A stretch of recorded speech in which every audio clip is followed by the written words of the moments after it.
In the village of Elkthorne, where the hills pressing like old, watching beasts and the fog clung low as a shroud, there lived a woman who did not believe in mirrors. Her name was Maylen, and even as a child she had understood that some faces were made to be turned from. The midwives said she was born in silence, blue-lipped and still, as though reluctant to enter a world that would never soften to her. Her mother, Eska, had looked once at the mark that spilled like spilled ink down her newborn daughter's cheek and jaw, and then said nothing at all, only pulled the child close and sang an old tune about moss and milk and mercy. That was how Maylen was raised, in the quiet, in the shade, in the margins. The people of Elkthorne did not hate her, not in a way that rouses torches or mobs, but rather in the slow, suffocating way that townspeople hate what they pity. Her presence drew uneasy glances.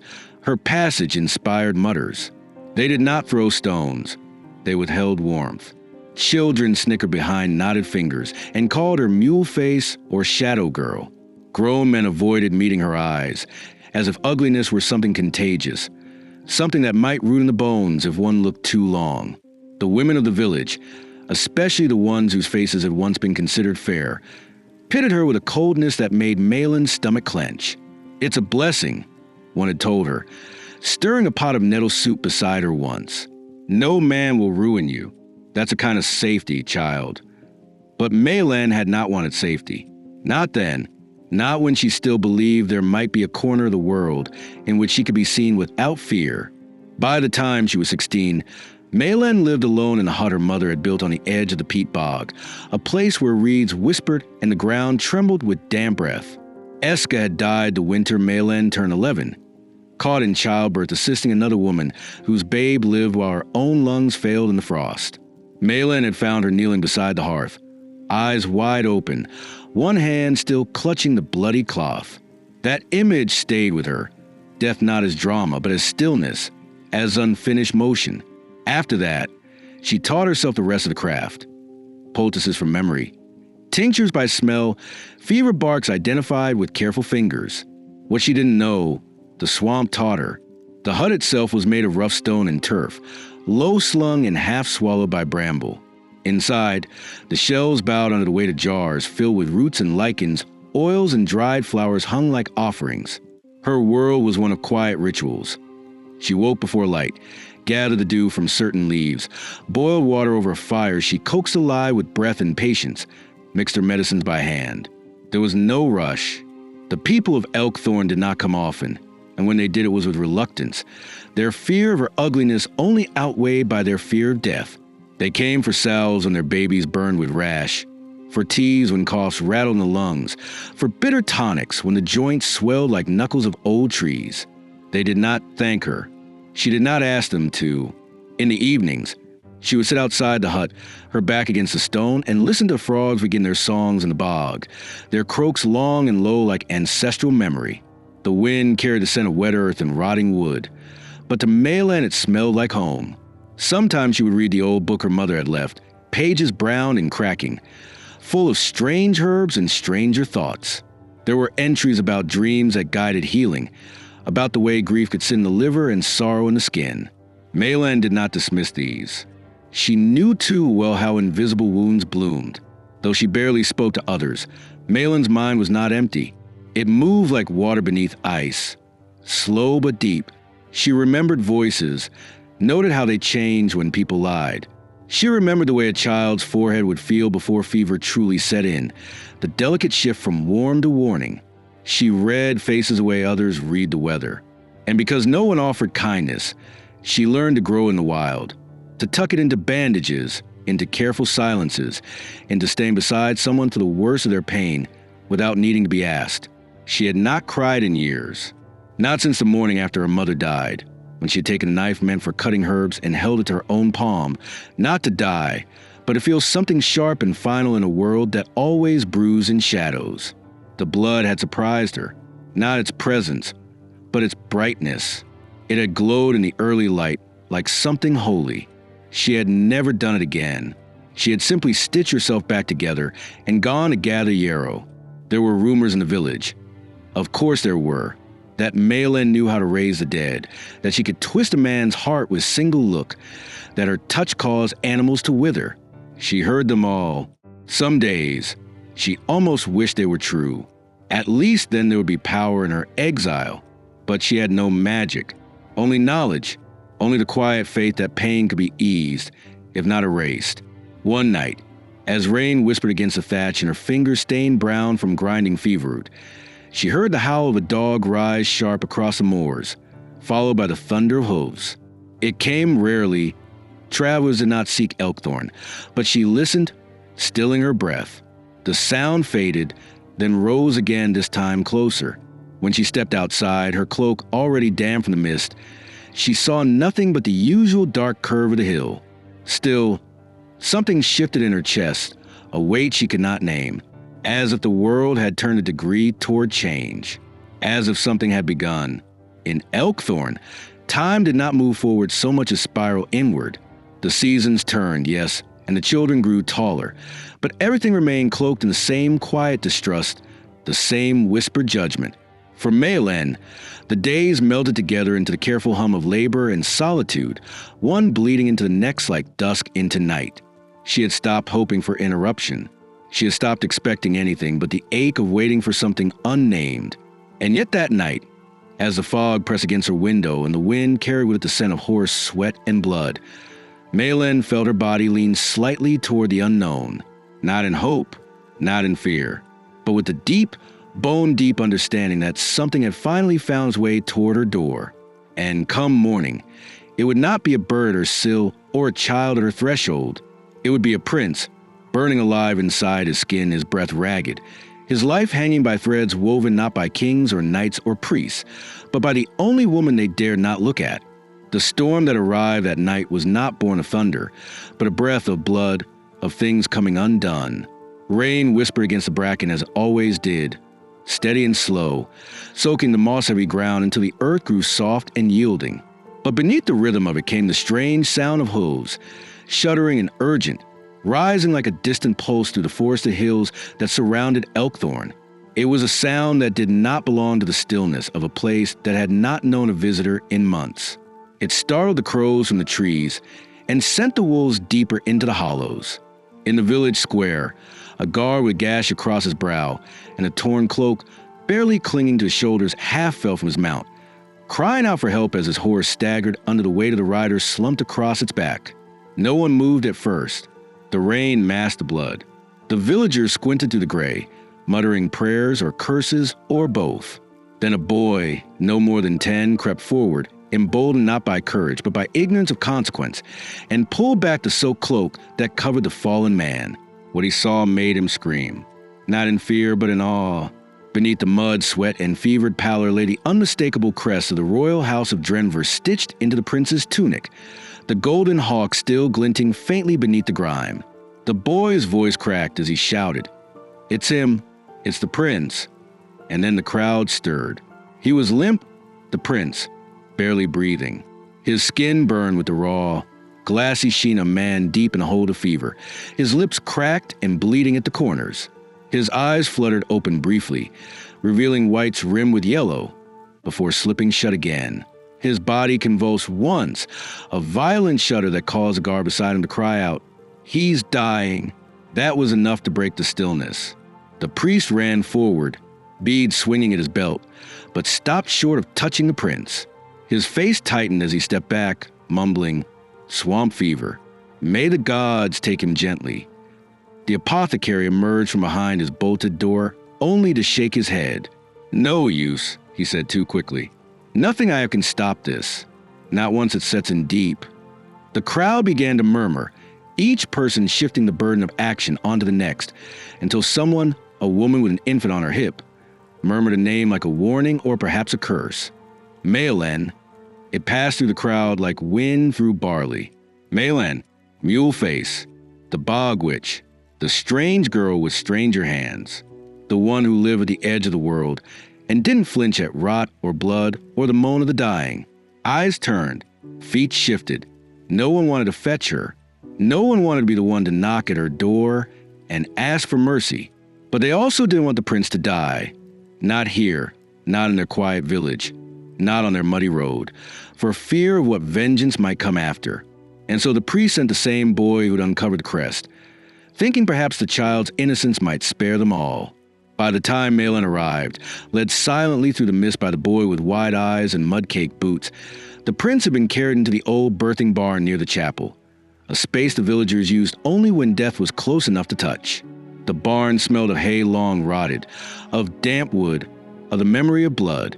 He lay on a straw pallet on the floor, stripped his cloak and tunic, his chest heaving in shallow bursts. The wound on his leg, just above the knee, was swollen and black-veined, oozing something that smelled of iron and decay. The fever was not just illness, it was possession. Malin stood in the doorway, her figure still dripping with rain, the shadows of the barn clinging to the side of her face where the birthmark bloomed dark as dried wine. No one greeted her. No one thanked her, but they stepped aside. She crossed the space slowly, deliberately, the soft swish of her damp skirts the only sound in the room. She knelt beside the prince and touched his wrist, pressing 2 fingers against the pulse point with a focus that made her seem carved from stone. For a moment, nothing. Then, faintly, the thrum of life, thin and quick as a trapped bird. She exhaled, not relief, but confirmation. He wasn't gone yet. Without a word, she opened the satchel she had slung across her shoulder. She laid out her tools in the order she always did.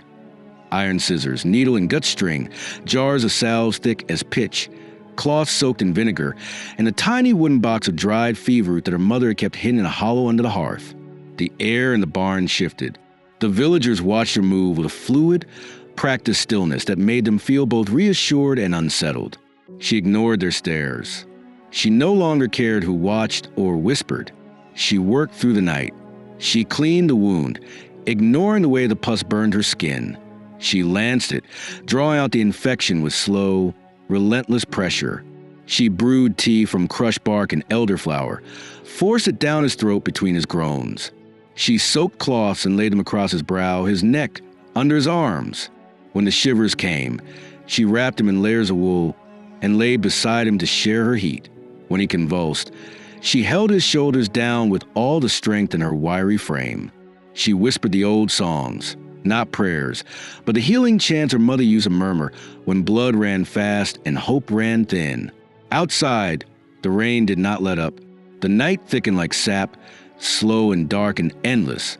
The villagers took shifts standing outside the barn, no longer brave enough to remain inside with her, but too afraid of what might happen if they left her completely alone with the prince. She paid them no mind. The boy who had fetched her sat just inside the door, watching her with the unblinking awe of someone witnessing a different kind of magic. Sometime near dawn, the prince let out a sound, not a groan, not a cry, but a long, broken gasp, and Malin felt his body go limp beneath her hands. She checked his pulse. It was there, steadier now, less frantic. His skin still burned, but the sweat had begun to rise, a good sign. She sat back on her heels, her body aching, her fingers stained and swollen. She did not feel triumph, only the dull, familiar ache of having done what needed to be done. She did not leave. 4-6 nights she stayed, slept on the ground beside him, fed him broth made from marrow and herbs, bathed him when the sweat soaked his skin, changed his bandages 3 times a day, always in silence. She spoke only to instruct the boy, who ran errands for her when needed. When the prince opened his eyes, briefly, fever glazed, she didn't greet him, didn't tell him who she was. She only whispered, "Drink," and held the cup to his lips. His gaze, even blurred by fever, lingered on her face for a moment too long. She felt the weight of it, but did not flinch. On the 7th day, the fever broke. The prince woke with a dry cough and a cracked voice, but his eyes were clear.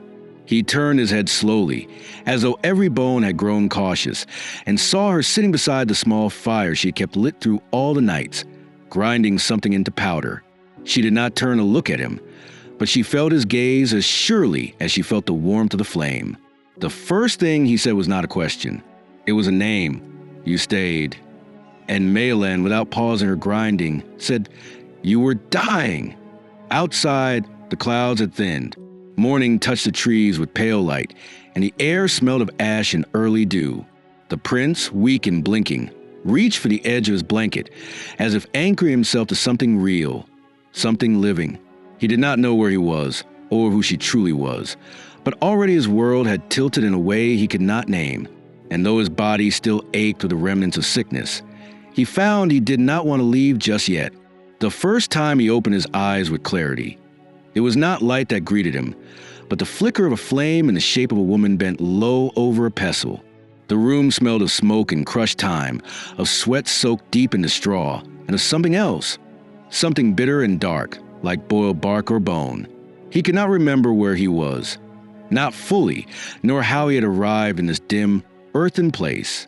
His mind fumbled through images like leaves blown across a stream, a winding forest path, a sudden fever, the slurred voice of his captain begging him to hold on. But then there was her, the woman. She sat with her back straight and her movements precise, grinding something into a bowl with the patience of someone long used to being ignored. Her hair was dark and damp from steam, clinging in strands to her neck. Her hands, he noticed, were stained, brown in the creases, red near the nails, and her wrists bore the faint dust of ash. She did not look at him. She did not seem to need to. He shifted, and the blanket slipped down his shoulder. The chill in the barn bit into his bare skin, and he winced at the ache blooming in his limbs. The sound must have caught her attention, because she finally turned. When their eyes met, he froze. Not from fear exactly, but from the sudden press of awareness that came with looking directly into someone who did not look away.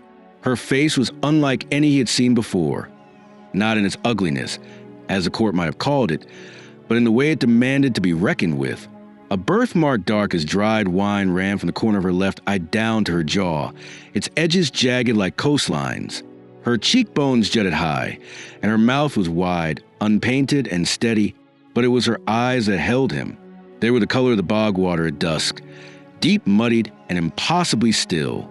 He opened his mouth to speak, but the words caught in his throat.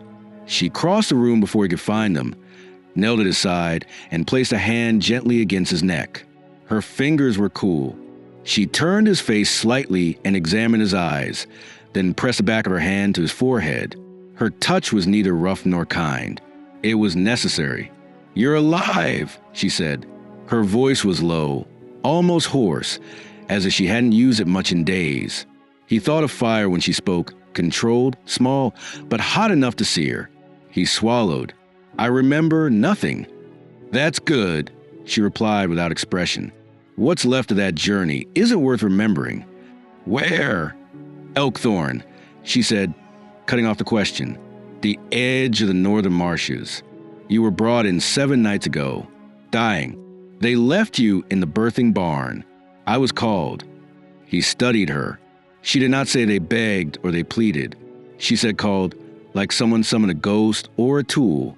He could still feel the remnants of heat in his chest, the strange, crawling fatigue that made his limbs feel waterlogged.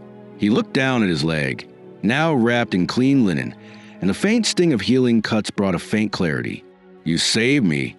She did not nod, nor smile. "You should drink. You've lost much." When she rose, he watched her move with a strange sort of grace. Not the softness of a noble woman, but the sturdiness of a creature born in wilderness. Her steps were quiet, her hands always busy. She fetched a small clay cup on the fire, blew on it once, and offered it to him. He struggled to lift his hand. She held the cup to his lips. The liquid was bitter, almost sour, but he drank without flinching. She watched him swallow. He licked his lips. "What's your name?" "Maylan." The name sat heavy in the air. He repeated it once, quietly, and it settled into him like a stone in a riverbed. Maylan, the woman who had kept him alive while his body burned, and his name meant nothing. He glanced around the barn.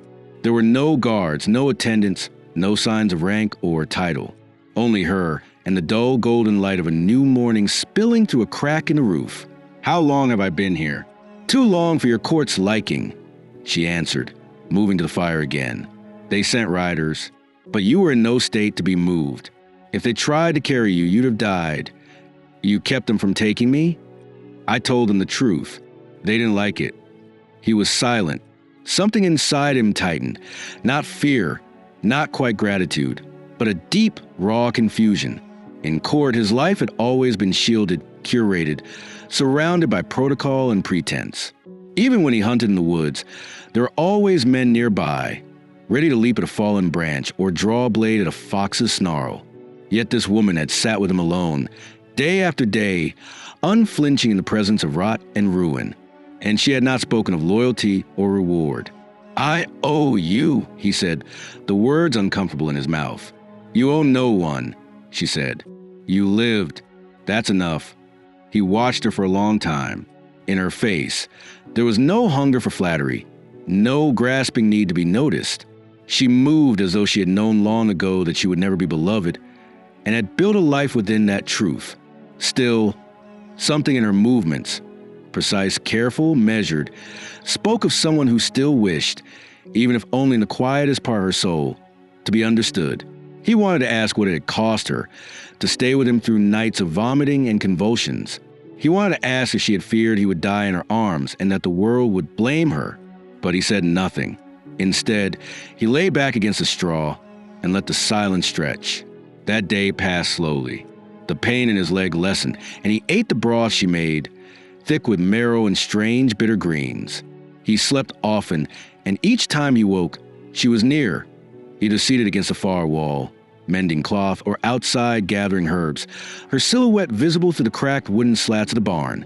The boy who would fetch her returned in the afternoons, bringing bread or news, and sat by the door with round eyes, watching the prince as though he were some half-healed myth. As the days bled into each other, he began to feel stronger, and with strength came awareness. He noticed the way Maylen never turned her back to a door, the way her shoulders remained tensed even in rest. She never asked questions. She never commented on his rank or his name. She never asked why a royal son had found himself near death in the bogs of Elkthorn. She only asked if he had pain, and where and how much. On the 5th day of waking, he sat up fully. The barn creaked in protest, as though resenting the return of vitality. He studied her again, this time with the growing realization that she had not only saved his life, but entered into it in a way no courtier or noble had ever dared. She had seen him broken, shivering, whimpering in sleep, and treated him as a body, not a title. There was something terrifying in that kind of honesty. "Why did you stay?" he asked her that evening, when the fire burned low and the wind crept in beneath the doors. She didn't look at him. She stirred a pot slowly, then said, "Because no one else would, because I was taught not to leave the dying, and if I had died, I would have buried you with clean hands." He swallowed hard. The truth in her voice was not cruel. It was simply whole, unhidden.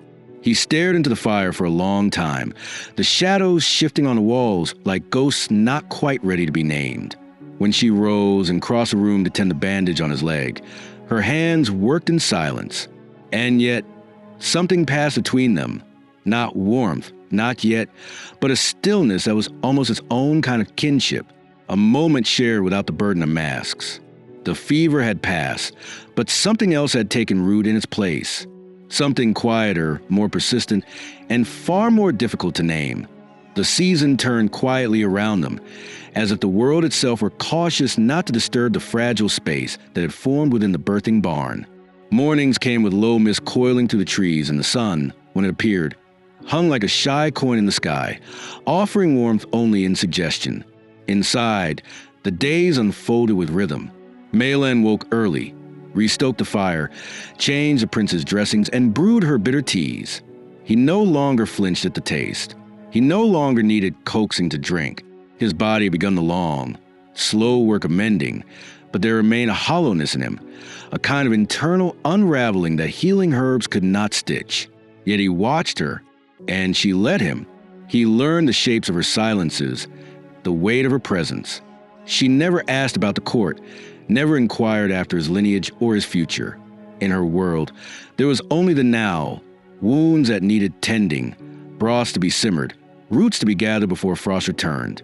He found himself drawn to the way she moved with certainty, even in the dark, the way she spoke with economy, not because she feared words, but because she refused to waste them.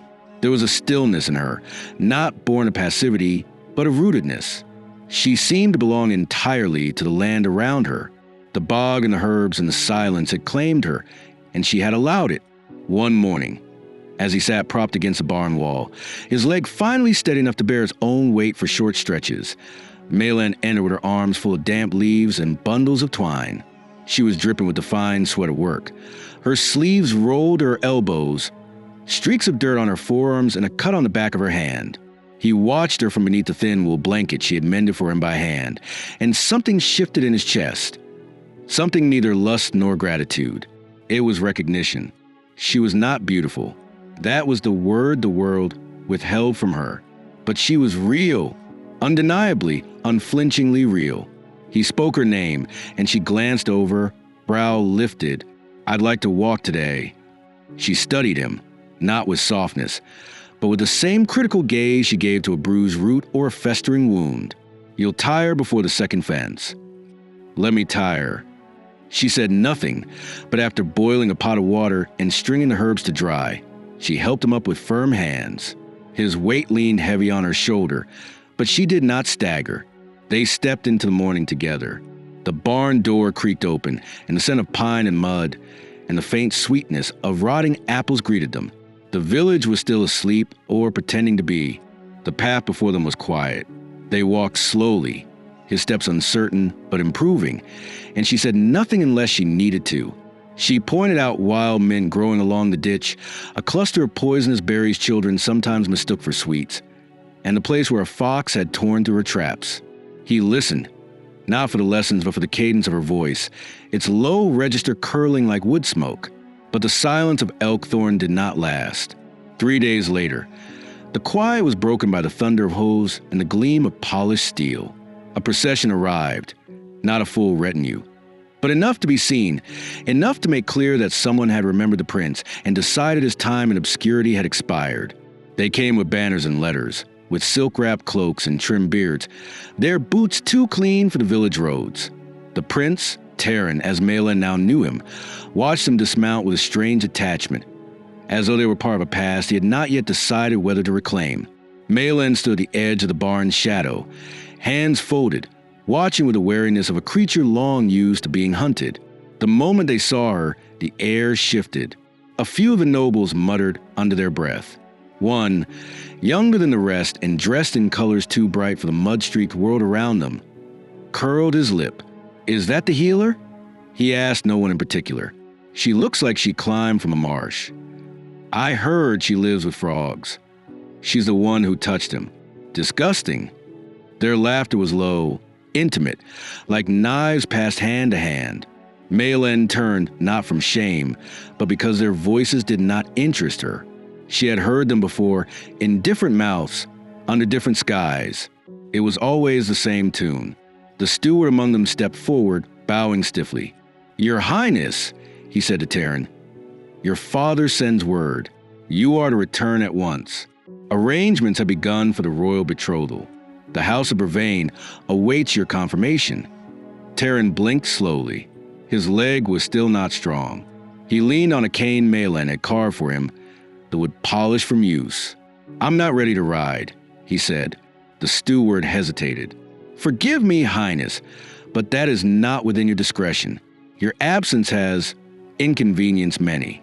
There is talk of abdication, of instability." Terran glanced at Maylan. She did not meet his gaze. "I nearly died," he said, "and no one here seems interested in how or why." Another noble stepped forward. "It was an unfortunate illness, of course, but you were always bound to recover. The real concern now is the crown." Terran did not speak. He turned slowly and walked back toward the barn. The nobles did not follow. He passed Maylan at the doorway and stopped just beside her. "I'm staying," he said softly, loud enough for them to hear.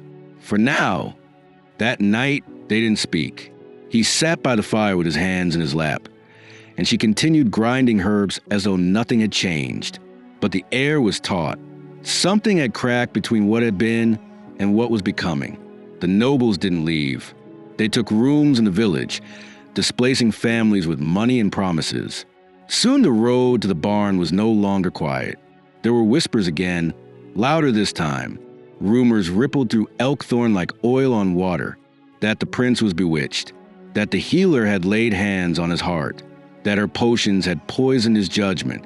Then came her name spoken by strangers' tongues, twisted and cruel.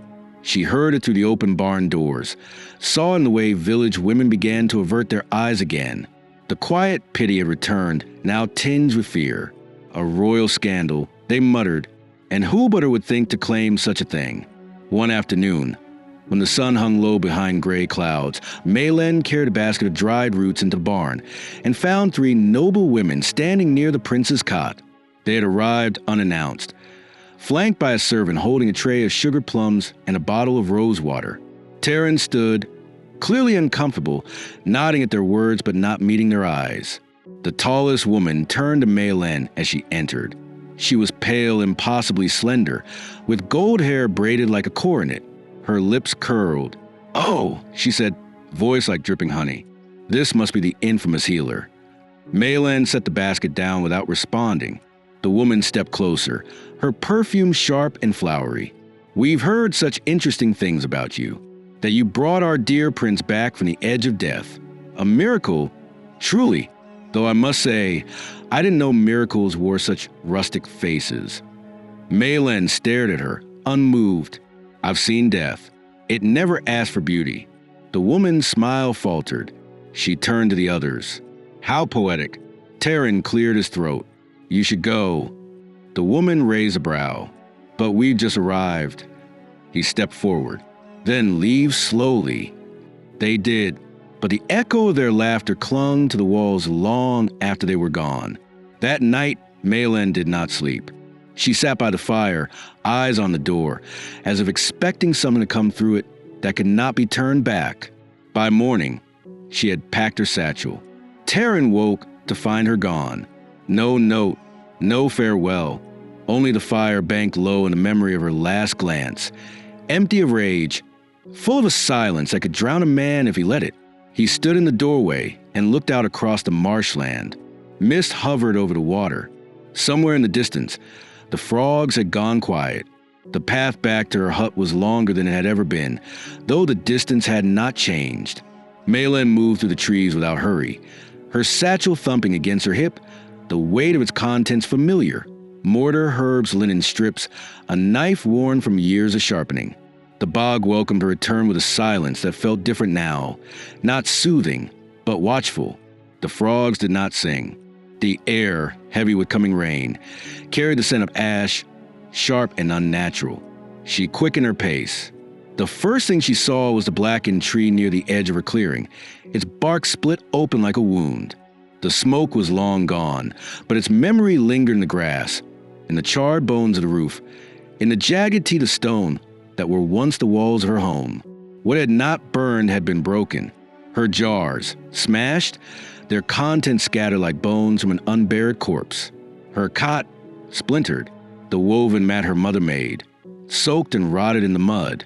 Someone had come here with fire and with purpose. This had not been an accident, nor the hungry work of lightning. She did not scream.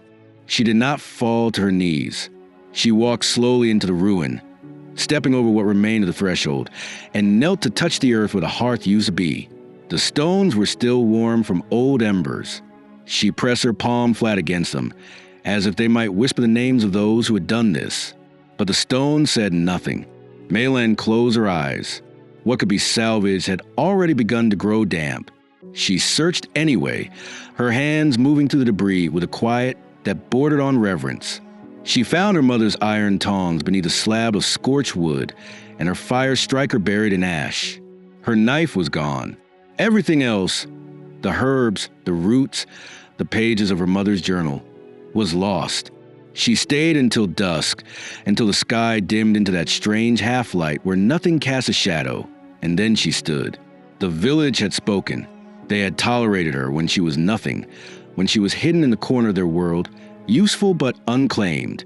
The moment she became visible, standing too near to royalty, looked upon too long by a prince, she became dangerous. She had seen this before in the faces of women pushed out of homes for being too clever, too barren, too loud, too unlike the stories they were meant to fulfill. But seeing it carved into ash on the bones of her life was something else, something cold and final. She did not return to the village. She turned east, deeper into the bog, where the paths disappeared and only those who had grown up alongside moss and rock could find footing. Her boots sank into the earth, and her skirt grew heavy with wet.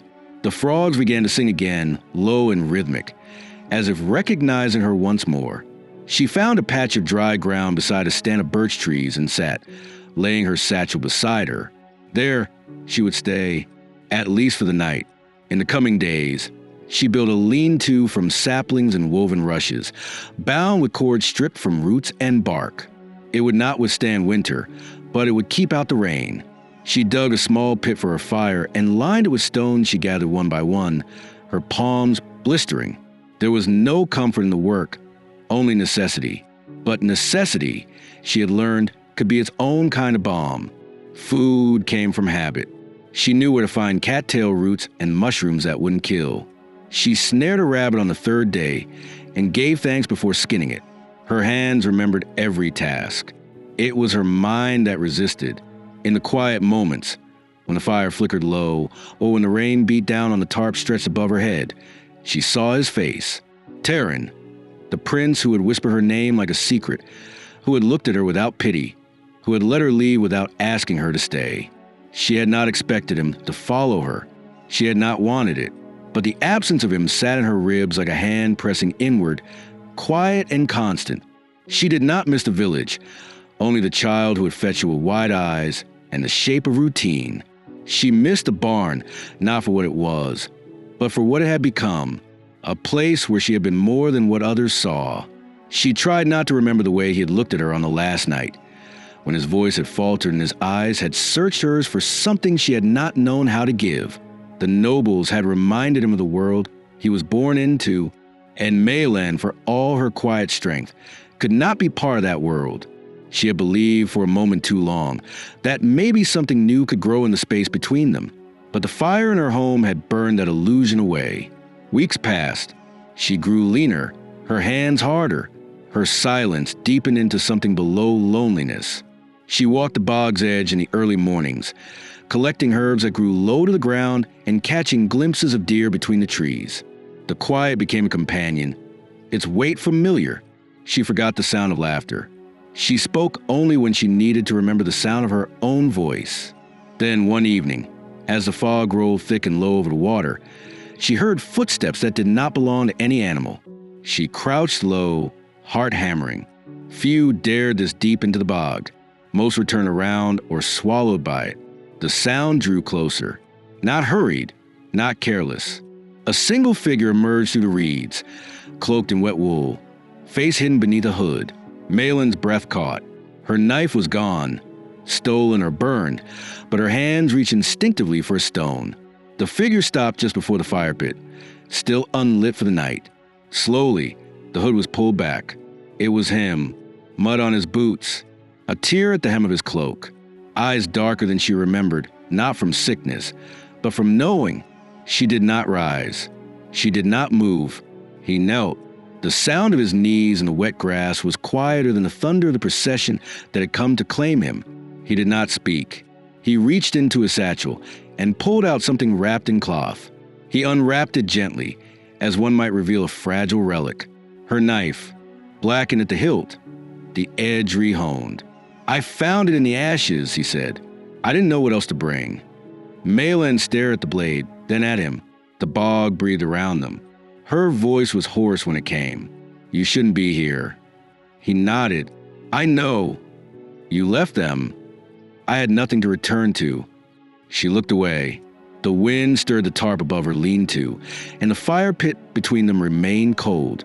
"They'll come for you," she said. "Let them. And when they ask what you've chosen..." He looked at her then, and there was no crown in his gaze, no court, no command. Only the same man who had whispered in fever and wept in sleep, whose hands had once trembled as she pressed salve into his chest. "I'll tell them," he said, "that I chose the one who stayed when I had nothing." She did not answer. Not yet, but her fingers reached slowly for the blade he had carried through mud and judgment, through the ruins of what had once been her life. And as her hand closed around the hilt, something settled between them, not promise, not forgiveness, but a pause. A beginning. The frog sang again, louder now, as if something buried had begun to stir. Taryn remained where he knelt, rain gathering on the edge of his cloak and sliding down in rivulets, his hands resting on his knees, open, not in surrender, but in offering. Maylen studied him in silence, the flicker of firelight from her small hearth catching in his damp hair. She didn't move closer, nor did she send him away. The space between them was thick, with questions neither of them yet dared to ask. Around them, the bog pressed in with its usual silence, but there was something different now in the way the trees leaned, in the rustle of leaves and reeds, as if the land itself were listening. She took the knife from the cloth with careful fingers, the metal cool and familiar. Its weight in her palm was grounding.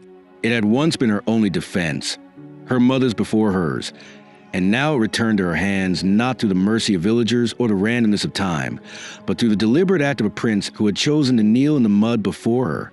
That unsettled her more than the fire had, more than the sneers and the cruel, honeyed voices of noble women. What did it mean for him to have come all this way? For him to have stepped down, quite literally, from everything that named him royalty? "You'll be hunted," she said eventually, wrapping the blade once more in a cloth and setting it down beside the stone fire pit.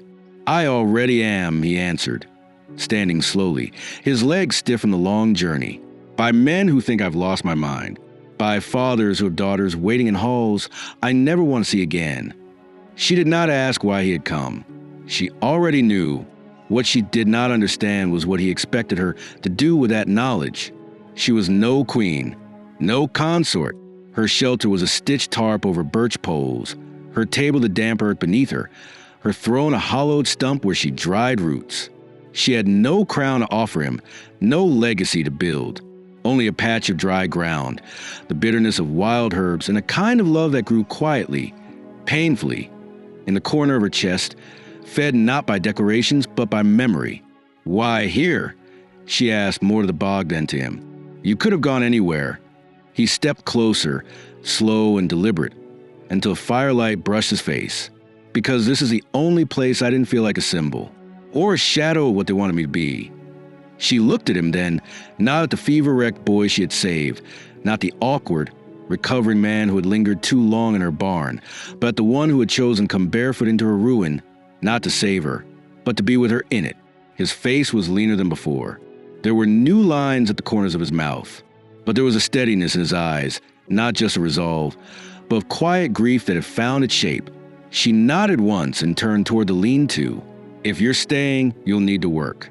No use for royalty here. I never was good at sitting still." "You'll learn," she said, already pulling down herbs that needed readying, with that needed drying, "or you'll starve." And so began their strange, unspeakable life. Taryn slept beneath a separate tarp at first, a threadbare canvas he helped lash between two pine trunks, and though the earth beneath him was cold and real with roots, he never complained.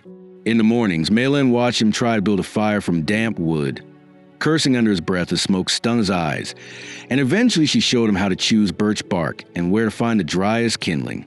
He fetched water from the bog's edge and learned to filter it through sand and cloth. He learned which mushrooms not to touch, how to track rabbits by the shape of their prints, and how to recognize the soft glisten of frogs' eggs hidden in the reeds. At first, he did everything wrong.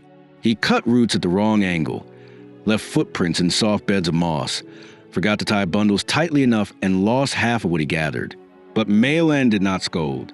She simply corrected him once, and if he repeated the mistake, she gave him the work until he understood it by instinct. The land did not care for titles, nor did she.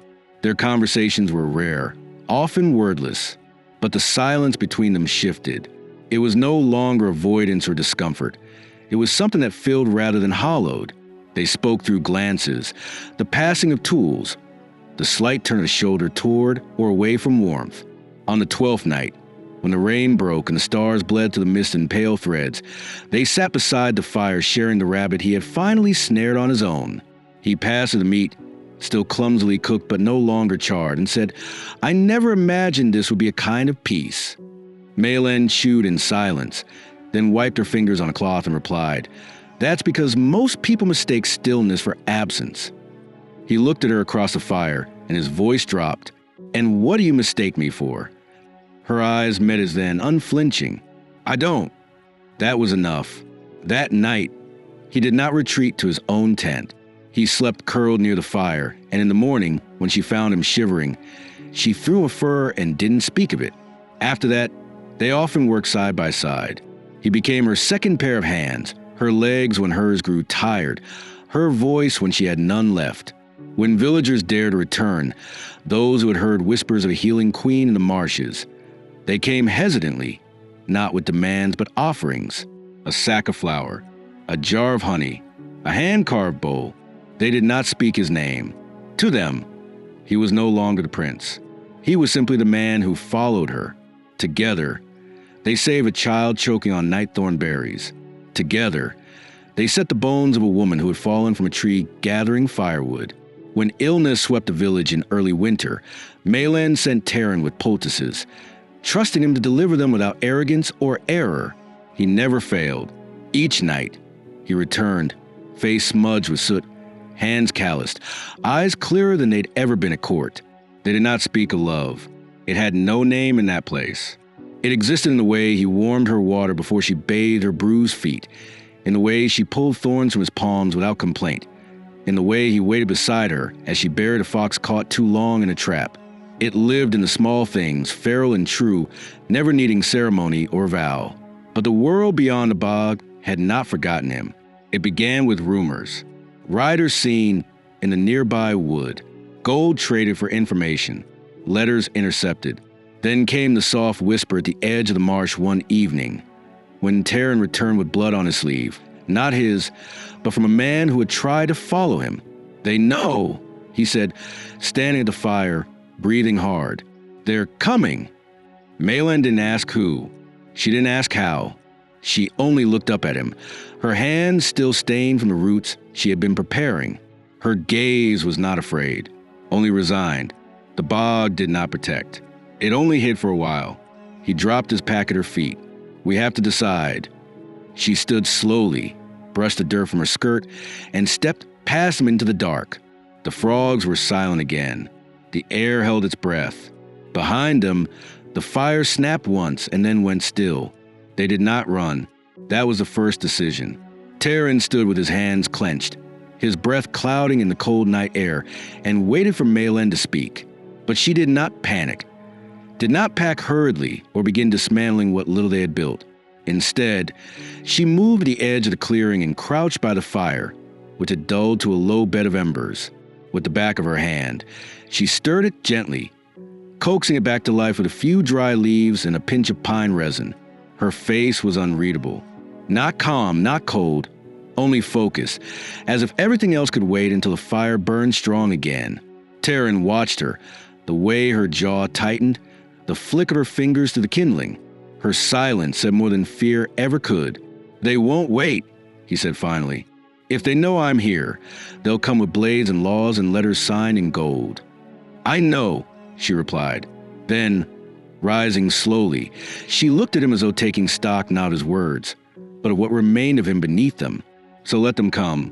Let them see what they've tried to burn." The wind shifted that night. It came from the north, bitter and dry, threading through the reeds with sharpness that cut into the skin. Maylan and Taryn slept without speaking further, her back to the fire, his body curled toward her across the space between them.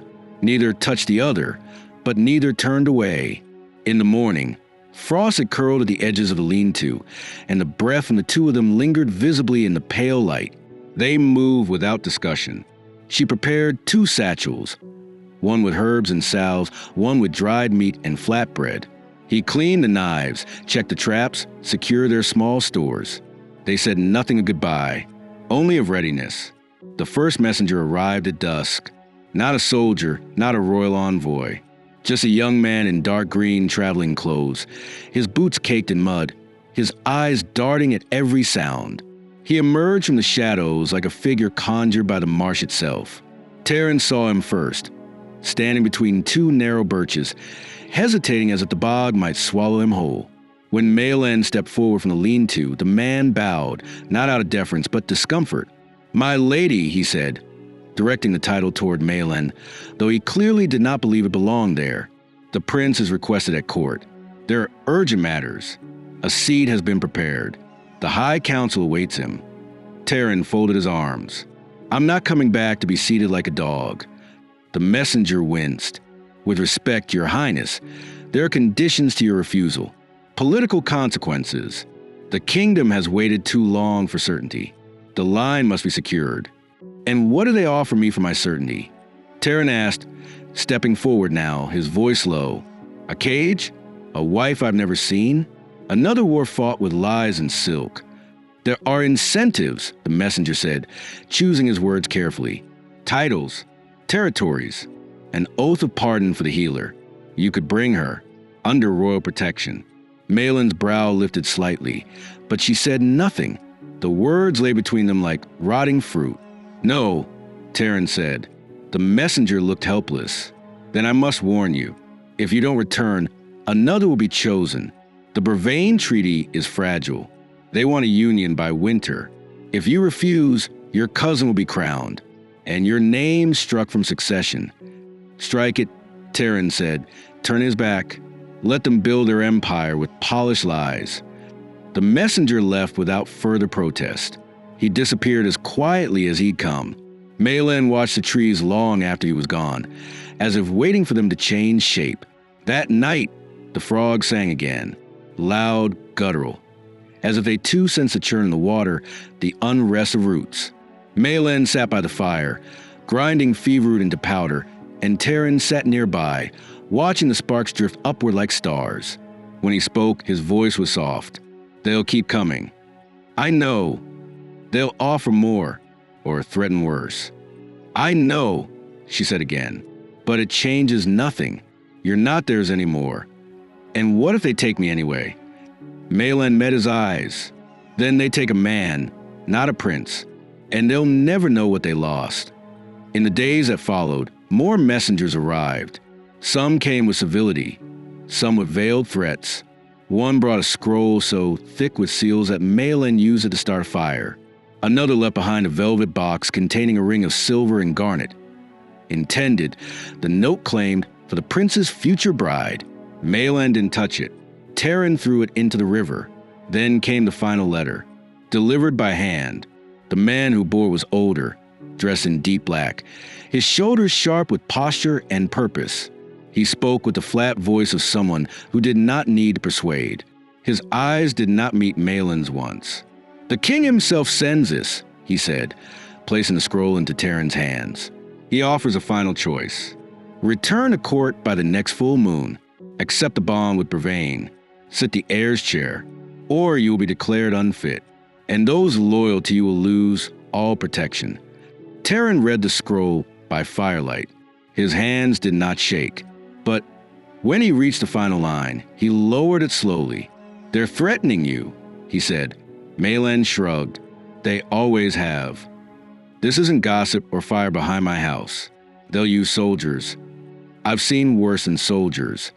He set the scroll down beside her and exhaled.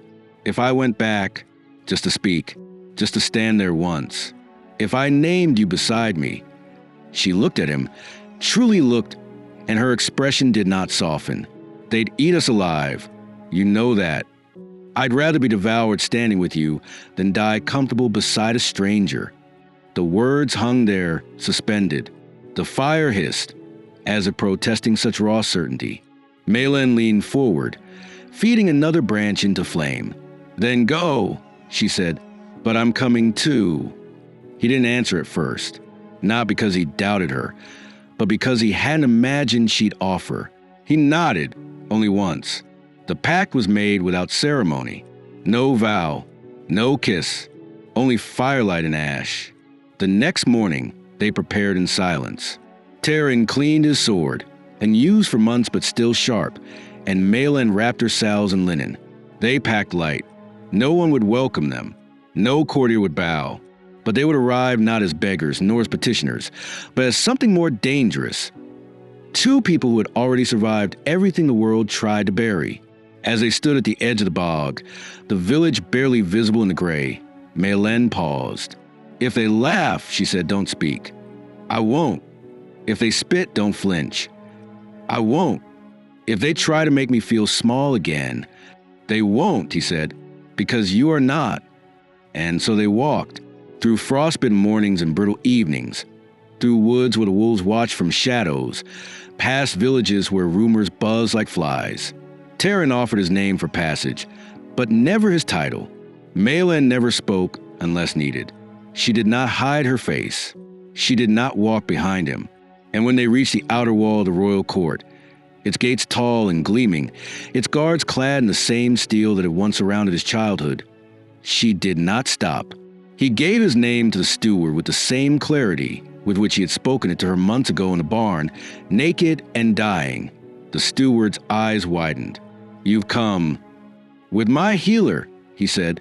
Maelyn looked past the gates, toward the palace that rose like stone frost against the sky, and felt the weight of every eye beginning to gather, every whisper rising like smoke behind glass. She did not bow.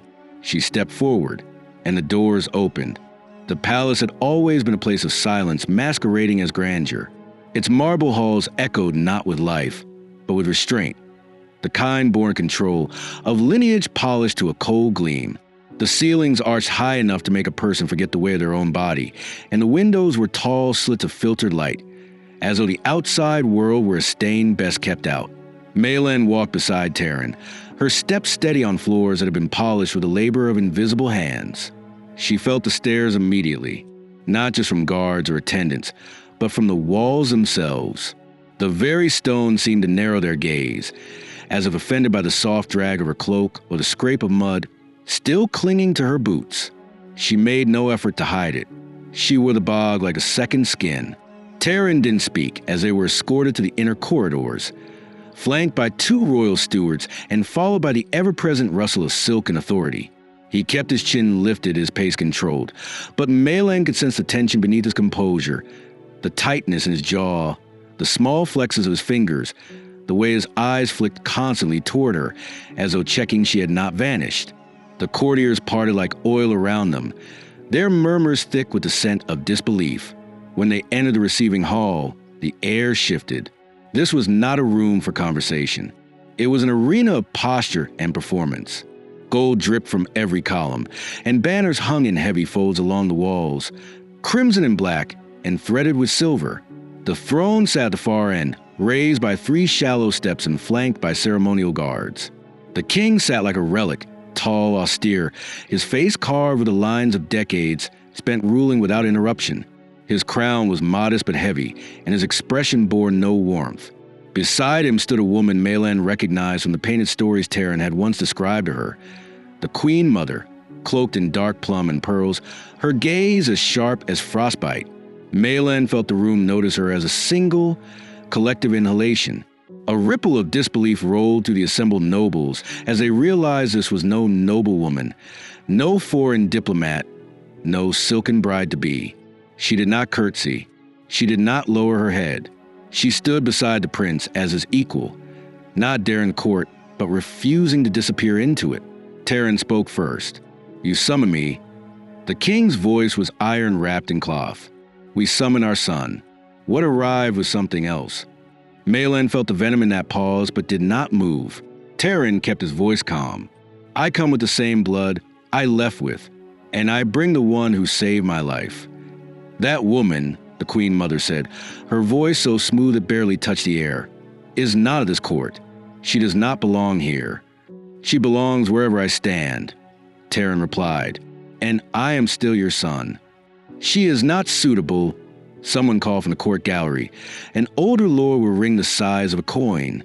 You insult our allies by placing her at your side. The House of Brevane demands marriage, not gratitude. Then they can demand it of someone else, Taryn said. I've made my choice. The king stood, not in anger, but with the slow authority of a man who had always been obeyed. Do you understand what you've done? You walked away from duty. You consorted with a woman who is no more than a healer's orphan. You allowed rumors to overtake reason. And now you stand here, not in shame, but in defiance. I stand in truth, Taryn said. She is not rumor. She is not lesser. She is the only reason I draw breath. The Queen Mother's lips curled. And what, pray, will she be to the kingdom? A queen who reeks of peat and poultice. Maylin met her eyes for the first time, her voice low and even. I've delivered children you'd never touch. I've cleaned the blood from the mouths of dying men without asking whose banner they served. I've touched the fever you all ran from. I don't need your silks or your titles. I never asked for them, but you'll not speak of me as if I'm not standing here. I am not a ghost. Silence followed, then a murmur. The king's gaze lingered on her, unreadable. You are not what we intended. Neither was he, Maylin said.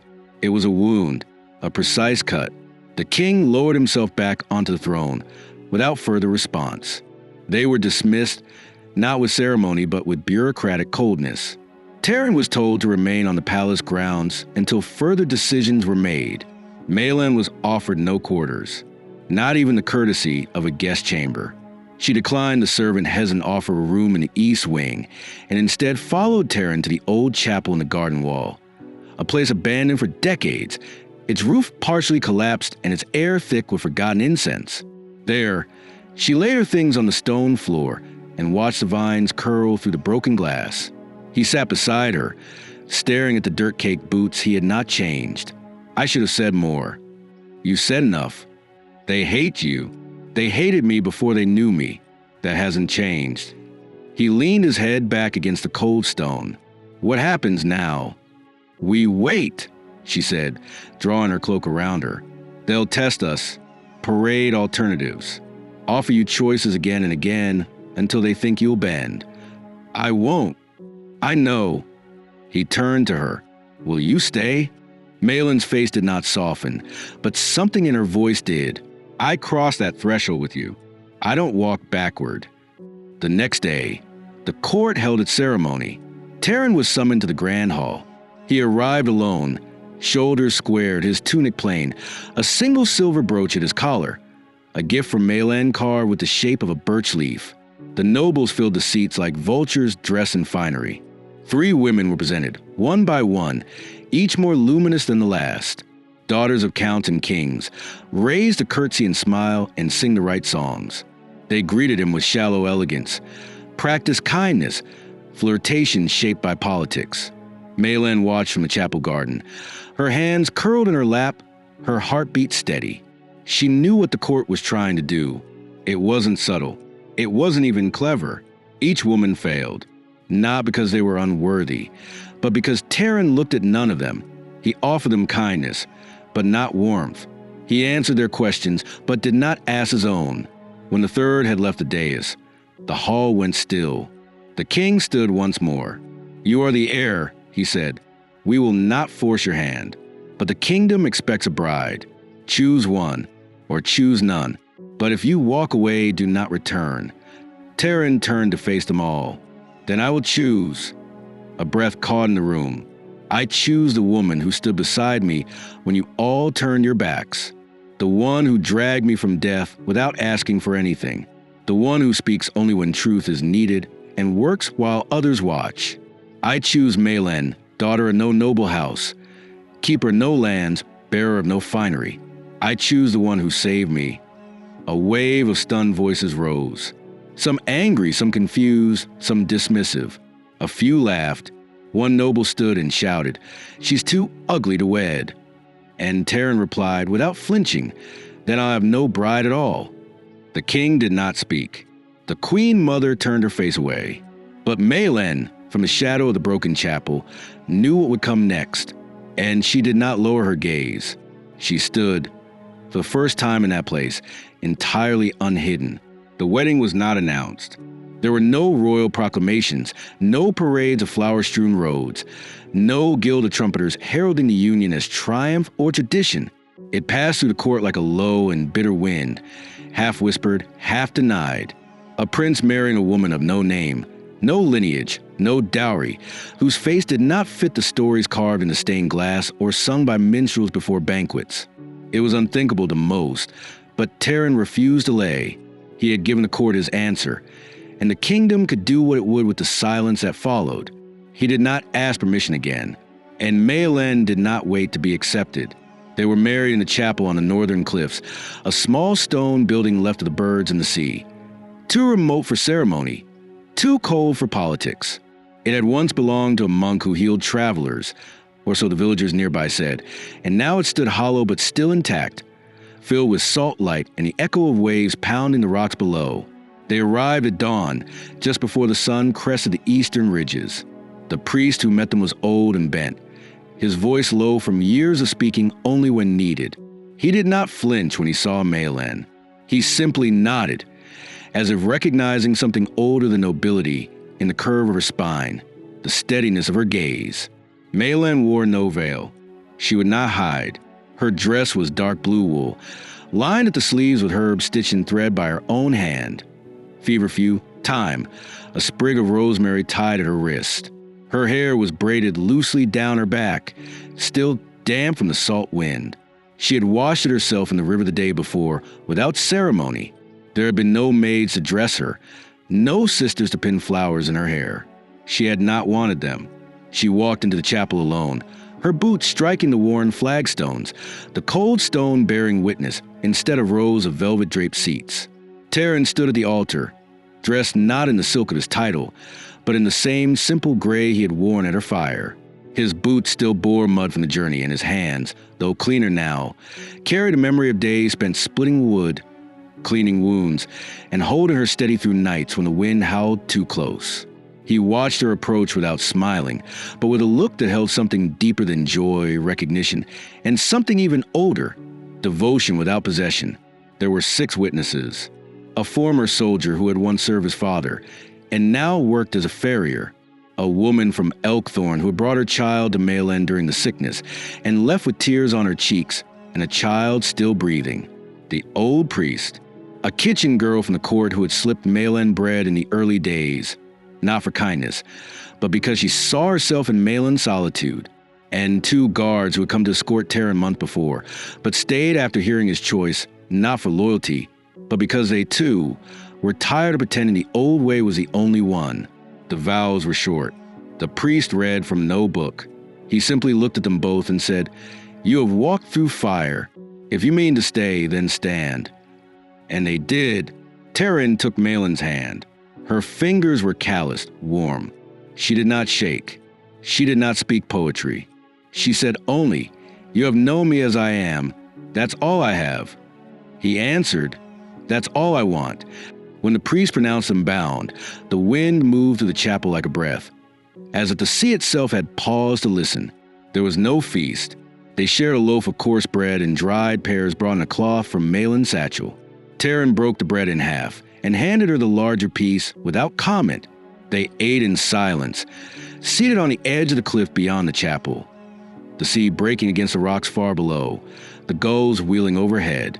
Maylan did not cry. She did not smile. But there was a stillness in her, a peace not born of ease but of arrival. She had not imagined this moment, because her life had never offered the space to imagine anything but survival. And yet here was a man beside her, not out of pity, not for glory, but because he had seen her whole and chosen to stay. When they returned to palace, the silence had grown louder. There were no greetings, no congratulations. The king did not summon them.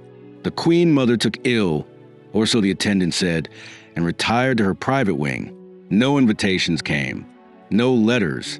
It was as if the court had drawn a curtain across their marriage, refusing to witness what could not be controlled. But they did not leave again. Taryn resumed his duties as heir, not with pomp, but with precision. He reviewed treaties, attended council, walked the halls with his head high and his wife at his side. They could not erase him, and they could not erase her. Maylan did not sit on a throne. She refused the title of crown princess. She spent her days in the greenhouses behind the lower gardens, cultivating herbs that had never been seen beyond the marshes. Children of the palace staff came to her when they scraped knees or caught colds. She did not refuse them. She trained 3 young girls in salve making, let them carry her satchels, and sent them home with roots tied in cloth, instructions stitched into memory. Slowly, some began to soften. A few guards tipped their heads when she passed. A steward offered her a cloak during a storm.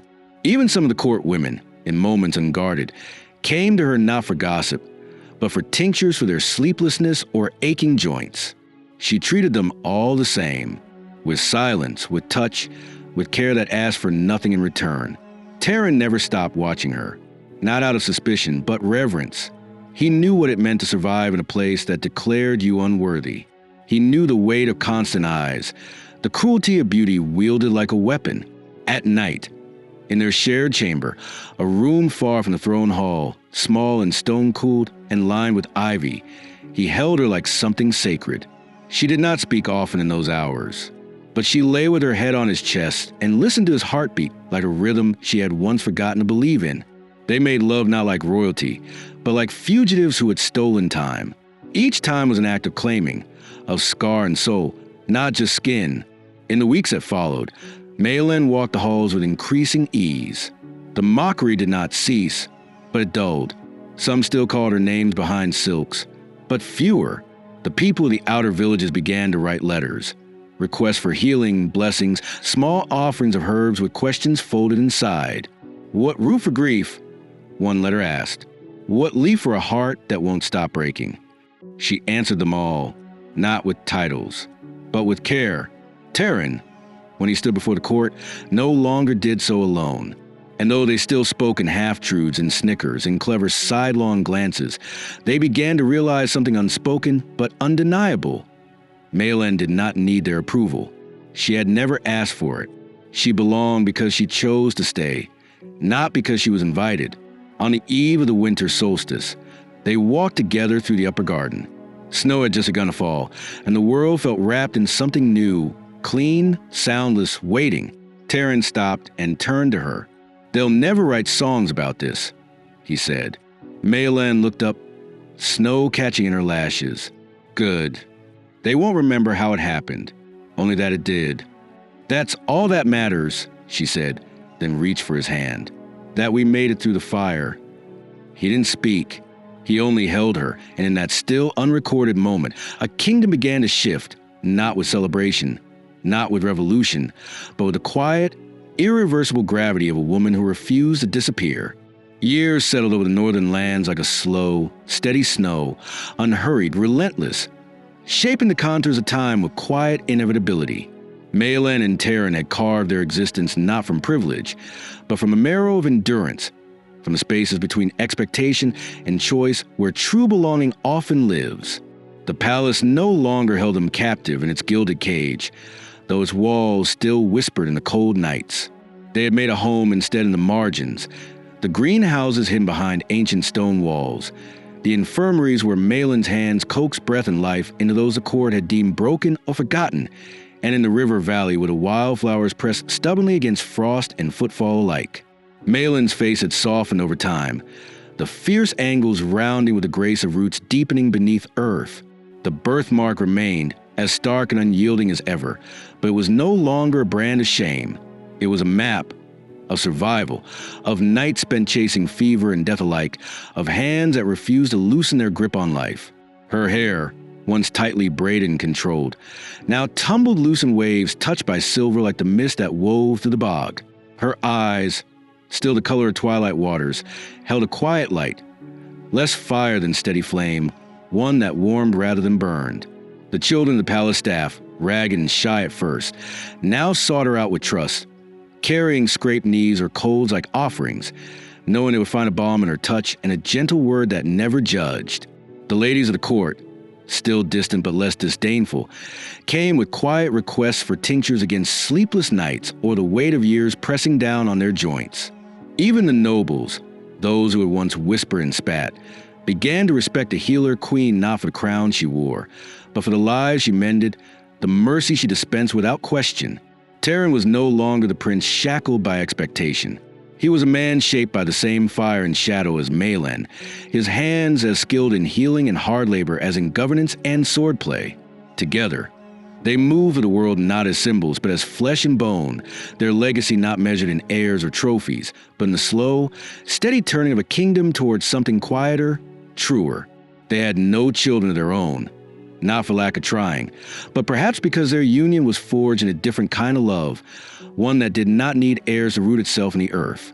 Instead, they nurtured 1,000 small lives, Infants born in pain and joy, men and women broken by war or sickness, who found in Malin's care a second chance at breath and hope. The infirmary grew under her watchful eye, walls painted with soft greens and blues, windows open to wind, always filled with the scent of herbs drying on racks. The years had brought losses too. Old friends who had lingered beside the fire now gone. Faces in the garden whose laughter no longer returned. The ache of absence etched deep in Malin's bones. Yet through it all, she carried on. Her hands remembered every cut, every fevered pulse, every whispered prayer for healing. Her heart, once hardened by exile, had learned to hold love not as possession, but as quiet presence. Taryn often watched her from across the garden or by the fireside, marveling at the woman who had once been called too ugly to wed, who now held the hearts of many without command or crown. He knew the world still judged by appearances, still whispered beneath breath and behind curtains, but it no longer held power over them. Their story had become one of survival and transformation, not spectacle. On a late autumn evening, when the sky bruised with the first hints of winter and the last leaves fell like whispered secrets, Taryn fell ill, not suddenly, but slowly, as if the cold had seeped into his bones, dimming the steady flame of his life. Malin stayed by his side, her hands gentle but firm, her voice a soft tether in the gathering dusk. She brewed teas from feverroot and willow bark, rubbed his chest with salves, sang the old songs of her mother that spoke of mercy and release. The court came to visit, their faces tight with something between pity and fear. But Malin did not waver. The man she loved was not the prince they expected, but the one she had fought to save so many seasons ago, and she would not let him go unmarked. Night after night, she sat beside his bed, watching the slow rise and fall of his breath, tracing the map of his scars with her eyes. Their hands touched, fingers intertwining, holding on to what time had granted them. When his final night came, the wind moaned low through the trees, carrying with it the scent of rain and earth. Taryn's eyes opened once more, focusing on Malin with a clarity that startled her. "Still here," he whispered, voice fragile but certain. She nodded, tears slipping down the lines etched by years of harsh sunlight and quiet grief. "Still here." He smiled, faint and fleeting, and with the last breath that carried the weight of years and love unspoken, he was gone. Malin did not scream. She did not collapse. She simply closed his eyes, brushed his hair from his forehead, and lit a candle beside the bed. The flame flickered low, casting shadows that danced like memories against the worn stone walls. Outside, the rain began to fall, soft, steady, cleansing. In the days that followed, the court mourned their prince, but the people of the land mourned their healer, queen, even more. Malin remained, not as a shadow, not as a ghost, but as a living testament to what it meant to choose love over fear, to claim worth beyond appearance or title, to root oneself in the messy, wild earth of survival. When the time came, she chose her resting place not beside marble or monuments, but beside the river where the peat moss grew thick and the roots ran deep. The villagers who had once scorned her gathered quietly, laying wildflowers and stones, speaking her name in hushed reverence. Children who had known her as healer and guardian carried violets to her grave, their small hands trembling with the weight of memory. The river flowed on, indifferent yet patient, its waters carrying the echoes of a life that refused to be forgotten. In the wind that rustled through the reeds, in the soft croak of frogs hidden beneath lily pads, in the bloom of wildflowers that sprang eternal from the marshy earth, there was a whisper of Malin, too ugly to wed, yet impossible to forget. A woman who saved a prince from fever, and in doing so, saved a kingdom from itself. Her story, like the river, was never about grandeur or glory. It was about endurance, about quiet strength, about the choices made in shadows and silence. It was about how, in a world that tried to write her out, she wrote herself in instead, rooted, fierce, and forever alive.